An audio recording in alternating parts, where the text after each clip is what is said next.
what is your first story of today?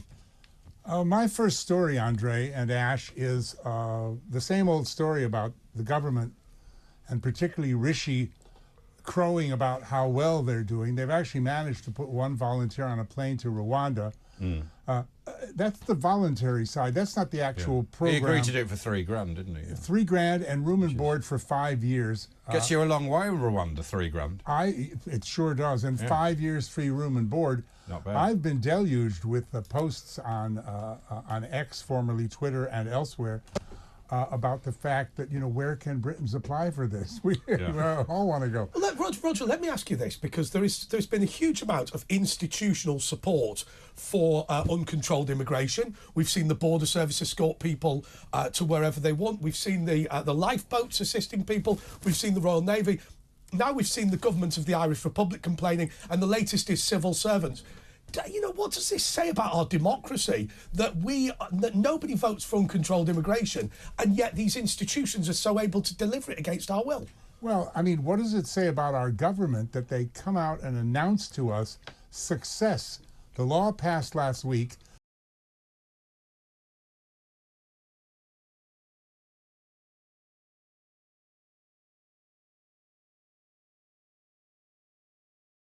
To happen in 10 to 12 weeks, because there are three at least significant challenges. One of them, well, first of all, is the Irish thing. People who are illegal migrants are fleeing England for Northern Ireland. Is that really actually happening? Absolutely, making their way into the Irish Republic, saying, hey, however, you're the EU, you can't send us... So this is great news. However, Roger, it's interesting, because we've recorded That Was the Woke That Was, which is going out on Sunday night, and we've got Ian Paisley from the DUP. You remember his father, the Reverend Ian Paisley. Sure. But what he said, look, in a territory, Northern Ireland, with 6,000 asylum seekers, the idea that 35% of hotel rooms in the Irish Republic are being taken up by asylum seekers from Northern Ireland is not true. Now, he says Varadkar and his chums have ruined immigration in Ireland and seek to blame the United Kingdom. Yeah, but what's going on right now is that all these asylum seekers are ending up in Ireland, and Ireland wants... Weren't they already in the EU? I don't get it, because when they they were in England, then Northern Ireland. Yeah, but where were they before it? They normally come from France, didn't they come from? I know, but... That's right. They changed their mind that we want to go back in the EU. Yeah. Sunak has said, you can't send these folks back to us, Ireland, because we can't send them back to France, and they're both in the EU. They were already in the EU, though. Yeah. But then they came to England and went back in the EU. For some reason, I mean, Paris is a pretty good place. They didn't want to stay there. I think they realise that the EU is probably a better place I mean, the government's trying to say that because we've sent one bloke off to Rwanda, that's why all of these migrants have suddenly run off to Ireland. Well, he sent himself off, didn't he? He sent himself off. He was actually, I've been told, going to go there and study for the summer anyway. But the thing is a joke. The other challenge is that they were stupid enough, but then why should you be surprised at this point, to tell all the people about to be deported that they were going to be deported. They disappeared. Half of them can't be found now. Well, they're free to leave anyway. And the third challenge is that now the Civil Service Union has said, wait a minute, all of this fuss, all of this procedure could very possibly violate international law. And you can't subject us individual civil servants to this. We're taking you to court. But our sovereignty is above international law, you know what I mean, isn't it?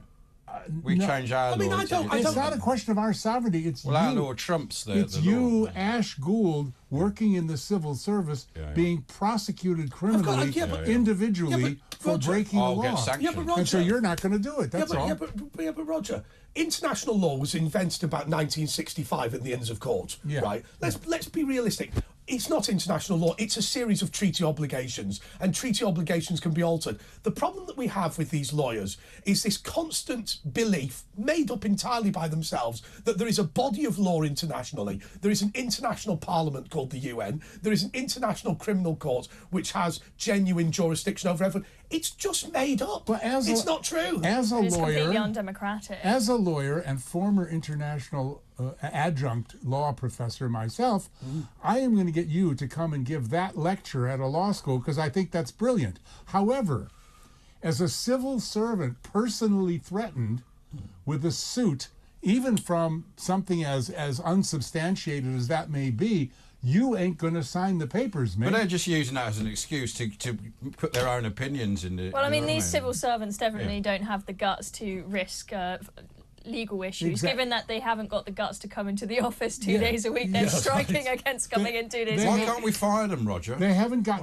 Well, You don't get fired in the civil service ever. No, You you get a job, do. that's it. No, I don't like that. If you misgender somebody, look. Oh, that's true. Look, if you use the wrong toilet... Yeah, if you throw people in prison to hide your horizon system failures, that's fine. Right. If you lose 100,000 migrants, that's fine. If you fail completely at your job, if you cause a quantitative easing problem that charges us 20 billion a year, all good to go. If you have a problem with a bloke in a frock, out.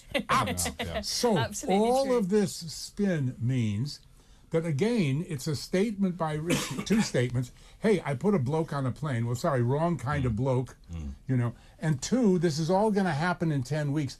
There are so many challenges. It's just more gaslighting. It's more nonsense. There is one good thing, and of course, most of the stories that both of you have come up with are related to immigration, so we can go on to close in a second. But it strikes me that there is one interesting thing here that we need to watch.